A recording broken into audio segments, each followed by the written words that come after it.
Relative Secrets Episode 4 is a deeply emotional and suspenseful journey into the heart of a family mystery that has haunted the Lee family for more than 70 years.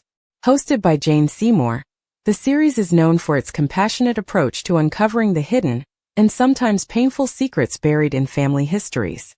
This episode, focusing on the Lee family, is a powerful example of how the past can shape the present, and how modern genealogy, DNA testing, and a team of dedicated researchers can finally bring answers to questions that have lingered for generations.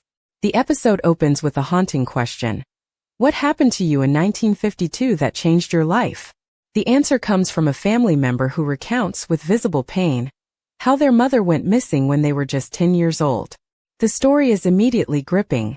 Three sisters came home from school one day to find their mother gone, never to see her again. The trauma of that day has left a lasting mark, and the family has spent decades wondering why she disappeared, what could have driven her to leave her children behind, and whether she was ever hurt or in danger. Jane Seymour introduces the episode by reflecting on her own experiences with family secrets and the healing that can come from finally solving a mystery. She assembles a team of genealogists, historians, and researchers, led by archaeologist Natasha Bilson, to help the Lee family find the truth. The team's mission is clear: to solve the puzzles of the past and help the family heal in the present. The story centers on the disappearance of Catherine Cupper, who vanished from Philadelphia in 1952. The family's pain is palpable as they describe the bond between a mother and her children, and the devastation of having that bond torn apart without explanation. The episode explores the many theories that have circulated over the years. Was Catherine on drugs? Was there an affair? Was she blackmailed? Or was she the victim of a crime? The family's determination to find answers is matched only by their need for closure. The investigation begins with DNA testing, in case Catherine had children outside of her marriage. The team also interviews Catherine's two surviving children, Mary and Emil Jr., who were just 10 and 6 years old when their mother disappeared. Their memories are vivid but offer little in the way of concrete answers.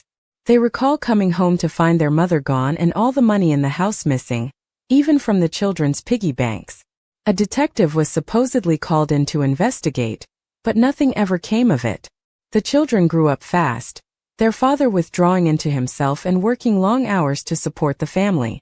The researchers dig into the family's history, learning about their German immigrant roots and the pressures they faced as a Catholic family in 1950s America. The era was unforgiving, with strict social norms and little tolerance for deviation. Sex outside of marriage was taboo, abortion was illegal, and women were often treated as second-class citizens. The pressure to conform was especially intense for immigrant families like the Cuppers. As the team sifts through family photos, historical records, and Bethan's years of personal research, they discover a crucial document: an affidavit signed by Catherine's husband, Emil, in 1962, officially declaring her dead 10 years after her disappearance. The affidavit claims that the FBI searched for her and found nothing, but when the researchers check official records, they find no evidence of any FBI or police investigation. There are no newspaper articles or reports about Catherine's disappearance, raising the possibility that her vanishing was less a crime and more a secret someone wanted to keep. The family discusses the practical reasons for declaring Catherine dead. Her name was on all the bank accounts and the house, and Emil needed to remove her legally to protect the family's assets. This suggests that, at least in Emil's mind, Catherine was not dead but had run away. Theories about her motivations abound. Some believe she was on drugs or pain medication, others suspect blackmail or an affair, and there are even rumors that she was pregnant and left to have the baby in secret. A breakthrough comes when Bethan, the family's amateur genealogist, is contacted by a distant relative who believes Catherine assumed a new identity as Kay Hale in Chicago. This revelation is both shocking and emotional for the family, who struggle to reconcile the idea that their mother could have started a new life without ever contacting them. The team finds a Social Security card application for Kay Hale, filed just days after Catherine's disappearance, with matching birth dates, parents' names, and other details. The evidence is compelling, but the family is still searching for definitive proof. The researchers piece together a plausible timeline. Catherine could have boarded a train from Philadelphia to Chicago, seen a job ad for a tray girl at the Fresh Air Hospital, and applied for a Social Security number under her new name to get the job. In Chicago, Kay Hale met and married Sol Berman, a Jewish dishwasher, and changed her name again to Catherine Berman. The family's search for answers is complicated by the difficulty of accessing records and proving their relationship to Catherine, but they persist, determined to find closure. The team enlists the help of Ray Johnson, a retired Chicago police officer and experienced genealogist, who suggests obtaining Kay Berman's death certificate as a key piece of evidence. Meanwhile, Natasha meets with Beth Ann's children to discuss how the family secret has affected them. They describe the burden of growing up with unanswered questions and the impact on their own families. The DNA results finally arrive, confirming that Mary and Emil Jr. are full siblings, but leaving open the question of whether Emil Sr. or his brother August was Emil Jr.'s biological father. With no living relatives from August's side, the mystery remains unresolved. The death certificate for Catherine Berman provides more clues, listing her parents as John Flick and Mary Wendell, the same as Catherine Cupper's parents. The team also obtains photographs of Kay Hale/Catherine Berman from the son of her power of attorney, who grew up knowing Catherine and Sol but never knew about her past or her children in Philadelphia. The photos show a woman who could easily be Catherine, albeit older and with different hair.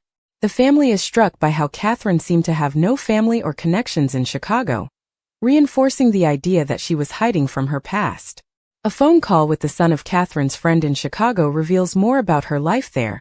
She was a sweet, sociable woman who attended family gatherings and was close to her husband's family, but never spoke of her life in Philadelphia or her children. The family is left to grapple with the emotional fallout of learning that their mother lived a full life elsewhere, never reaching out to them or explaining her reasons for leaving. The episode ends with the family reflecting on what they have learned and what questions remain. They are grateful for the closure that comes from knowing what happened to Catherine, but still struggle to understand why she left and never looked back. Theories abound. Perhaps she was fleeing an unwanted pregnancy, perhaps she was blackmailed, or perhaps she simply felt she had no other choice.